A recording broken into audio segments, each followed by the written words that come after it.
Allah Subhanahu wa Ta'ala memberikan tanbih kepada kita hamba-hambanya yang amanu wa taqwa. Sebagaimana firman Allah dalam surah As-Saff ayat 9. Allah berfirman, A'udzubillahi minasyaitonir rajim. Huwallazi arsala rasulahu bil huda wa dinil haqq liyudhhirahu 'alad dini kullih walau karihal musyrikun. Dialah Allah yang mengutus rasulnya dengan membawa al-huda, yaitu Al-Qur'anul Karim, wa dinil haqq, dan agama Allah yang hak, yaitu ad-dinul Islam, liyudhhirahu 'alad dini kullih, agar Allah menangkan di atas semua agama-agama ini, walau karihal musyrikun, walaupun orang musyrik benci, walau karihal kafirun, walaupun orang kafir benci, tetap Islam akan dimenangkan oleh Allah Subhanahu wa Ta'ala. Allah Subhanahu wa Ta'ala meyakinkan pada hamba-hambanya yang amanu wa taqwa, wa man nasru illa min indillahil azizil hakim. Jadi kemenangan itu datangnya dari Allah yang maha perkasa lagi maha bijaksana ini. Jadi masa depan ada di tangan Islam. Bahkan Allah berjanji, wa kana haqqan alaina nasrul mu'minin. Kewajiban kami, kata Allah, memenangkan golongan mukmin. Ini yang dikabarkan oleh Allah Subhanahu wa Ta'ala kepada hamba-hambanya yang amanu wa taqwa. Bagaimana kita melihat reaksi daripada golongan kafir, terutama sekali lembaga-lembaga riset dunia, pakar-pakar sejarah dunia. Salah satu di antaranya yaitu Arnold Toynbee. Beliau pakar sejarah dari Britania. Tahun 1954 dia sudah melakukan riset, dan hasil risetnya ini dibukukan, dan bahkan buku itu jadi bestseller. Judulnya Civilization on Trial, ujian atas peradaban. Arnold Toynbee ini seorang pakar sejarah. Dia mengakui bahwa dia seorang kafir yang kafah, tapi karena dia pakar sejarah, dia objektif. Ditulis dalam buku Civilization on Trial itu, Islam pernah memimpin dunia ini sepanjang 1353 tahun, dan itu diakui oleh pakar-pakar sejarah dunia, baik muslim maupun non-muslim. Kemudian dia tulis dalam bukunya Civilization on Trial itu, peradaban Islam ini akan menjadi tantangan terberat bagi kapitalisme global. Dan dia tulis, pusat komunisme internasional akan tumbang, bahkan kapitalisme Amerika akan tumbang.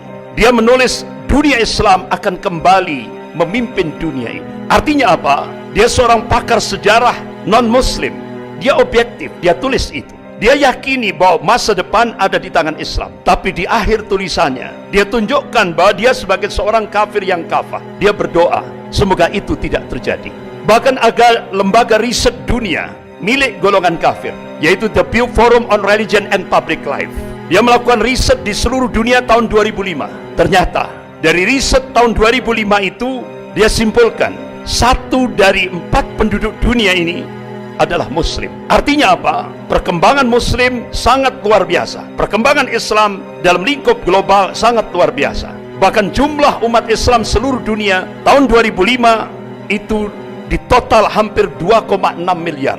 Akhirnya dia melakukan riset lagi, perkembangan dunia Islam 2010 sampai 2050. Hasil risetnya dipublish. Jadi diprediksi 2010 sampai 2050 perkembangan umat Islam akan naik drastis 73%. Bahkan dia publish hasil risetnya, Eropa akan muncul 50-50, 50% muslim, 50% non-muslim. Bahkan Kardinal Republik Ceko, jadi di bawah Paus, Kardinal Republik Ceko memberikan statement di media internasional, Islam masuk Eropa dengan kekuatan spiritual, dan itu benar-benar mengagetkan seluruh dunia. Jadi ternyata terjadi syahadat massal besar-besaran di kawasan Eropa. Asyhadu an la ilaha illallah wa asyhadu anna Muhammadan Rasulullah. Bahkan di Eropa, jumlah muslim terbesar seluruh daratan Eropa itu ada di Perancis. Hampir 7 juta lebih umat Islam ada di Perancis. Bahkan ketika Presiden Perancis Emmanuel Macron melakukan gerakan Islamophobia dengan menggunakan institusi negara. Mereka melihat, dianggap Islam akan melemah. Tapi apa yang diingatkan oleh Allah Subhanahu wa taala dalam surah As-Saff ayat 8. A'udzubillahi minasyaitonir rajim. Yuriduna liyutfi'u nurallah biafwahihim wallahu mutimmu nurihi walau karihal kafirun. Mereka hendak memadamkan cahaya agama Allah ini dengan mulut-mulut mereka, dengan ucapan-ucapan mereka, dengan mesin-mesin informasi mereka. Tapi Allah Subhanahu wa taala tetap menyempurnakan cahaya agamanya walaupun orang-orang kafir itu benci. Apa yang terjadi di balik gerakan Islamophobia, kebencian terhadap Islam dan kaum muslimin yang digerakkan oleh Presiden Prancis Emmanuel Macron? Terjadi syahadat massal di Prancis 2 kali lipat. Luar biasa. Itu sesuatu yang mengagetkan dunia. Bahkan di Inggris dan Jerman itu hampir sama. Hampir kurang lebih 3 juta umat Islam di Inggris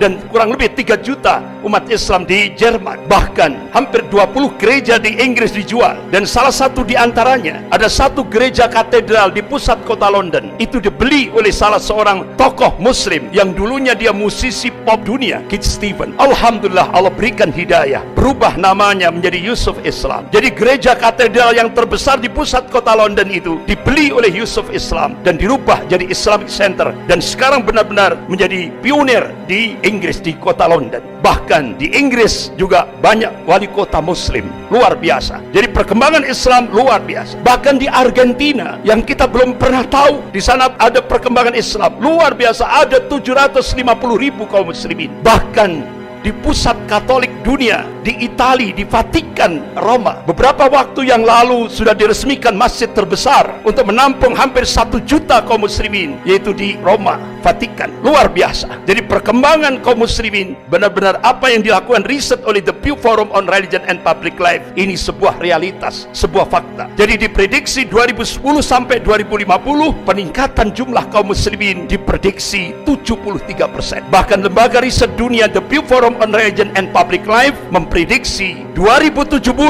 Islam akan menjadi agama terbesar di seluruh dunia. Padahal ini lembaga riset milik orang kafir, milik golongan kafir. Tapi dia meyakini masa depan ada di tangan Islam. Bahkan National Intelligence Council, Dewan Intelijen Nasional yang menaungi 15 negara di bawah kepemimpinan Amerika, melakukan riset. Hasilnya dipublish di media internasional. Start 2020 akan terjadi kebangkitan Islam global, dan itu akan terus bergerak di seluruh dunia, terutama sekali dunia Islam. Bahkan Dinas Intelijen Rusia memprediksi akan terjadi kebangkitan Islam, yaitu diprediksi 2025. Rasulullah SAW mengabarkan kepada umatnya, qala Rasulullah SAW, inna Allah yab'athu li hadil ummah ala ra'si kulli mi'atin sanatin may yujaddidu laha dinaha. Rawahu Abu Dawud. Rasulullah mengabarkan, sesungguhnya Allah akan memunculkan, akan membangkitkan di tengah-tengah umat ini dalam setiap penghujung 100 tahun, yaitu seorang al-mujaddid, pembaharu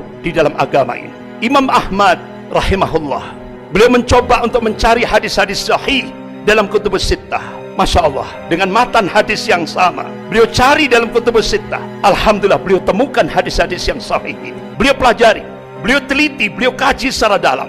Akhirnya beliau mengambil satu khulasah, kesimpulan. Mujaddid yang pertama, yaitu Khalifah Umar bin Abdul Aziz rahimahullah, yaitu cucunya Khalifah Umar bin Khattab radhiyallahu anhu. 100 tahun lagi, mujaddid yang kedua, gurunya Imam Ahmad, yaitu Imam Syafi'i rahimahullah. Kemudian 100 tahun lagi, jawabannya wallahu a'lam, hanya Allah yang tahu. Beberapa ulama-ulama dunia, salah satu di antaranya yaitu Wakil Sekjen Rabithah Ulama Palestina di Bilad Syam, beliau adalah Syekh Dr. Abu Bakar Al-Awawidah. Selama di penjara Israel, beliau mencoba melakukan riset dengan pijakan Al-Quran dan As-Sunnah dan kitab-kitab yang ditulis oleh ulama-ulama Ahlus Sunnah. Akhirnya beliau mengambil satu kesimpulan, insya Allah kalau beberapa ulama-ulama Ahlus Sunnah melakukan hitungan matematis, dan itu Hijriyah, tapi dicoba dimasehikan, insya Allah akan terjadi Sofatul Islamiyah itu 2024, berarti kurang 3 tahun lagi. Tapi semuanya wallahu a'lam, hanya Allah yang tahu. Dari hasil kajian ulama Syekh Dr. Abu Bakar Al-Awawidah ini, akhirnya apa yang terjadi? Ketahuan oleh tentara Israel, oleh polisi Israel, sehingga di penjara Israel Syekh Dr. Abu Bakar Al-Awawidah kedua matanya disinar sampai buta, fisiknya disiksa, dengan cara-cara yang sangat biadab. Sampai akhirnya beliau selesai masa tahanannya. Qadarullah, begitu selesai masa tahanannya, beliau bercita-cita ingin menyampaikan hasil risetnya kepada umat Islam di Indonesia ini. Qadarullah, akhirnya Allah mudahkan perjalanan beliau dari Palestina menuju Indonesia. Tepat bulan Juli 2015, beliau diterima di Masjid Jogogarian, Yogyakarta. Beliau sampaikan hasil risetnya. Insya Allah, berdasarkan nas-nas syar'i, Allah Subhanahu wa Ta'ala akan memunculkan pemantik awal kebangkitan Islam global dari arah timur. Kata beliau, insya Allah dari Indonesia. Akhirnya sampai beliau meneteskan air mata dengan suara yang terbata-bata. Wahai umat Islam Indonesia, genapi syarat-syaratnya supaya kalian layak dipilih oleh Allah menjadi pemantik awal kebangkitan Islam global, yang puncaknya, puncak kemenangan Islam di akhir zaman sebagaimana yang ditakdirkan oleh Allah Subhanahu wa Ta'ala. Rasulullah mengabarkan, qala Rasulullah sallallahu alaihi wasallam fi Baitul Maqdis wa akna fi Baitul Maqdis. Ini hadis sahih rawahu Ahmad. Jadi pusat kemenangan Islam di akhir zaman Allah takdirkan di Baitul Maqdis dan di sekitar Baitul Maqdis, Palestina, bukan di Mekah, bukan di Madinah. Inilah yang dikabarkan oleh Rasulullah sallallahu alaihi wasallam dan satu hadis sahih rawahu Ahmad. Tapi pemantik awal itu diharapkan akan muncul dari arah timur, yaitu Indonesia. Bahkan terjadi ijtima ulama seluruh dunia, semua berdoa mudah-mudahan Allah jadikan Indonesia menjadi pemantik awal kebangkitan Islam global, dan itu diprediksi 2024.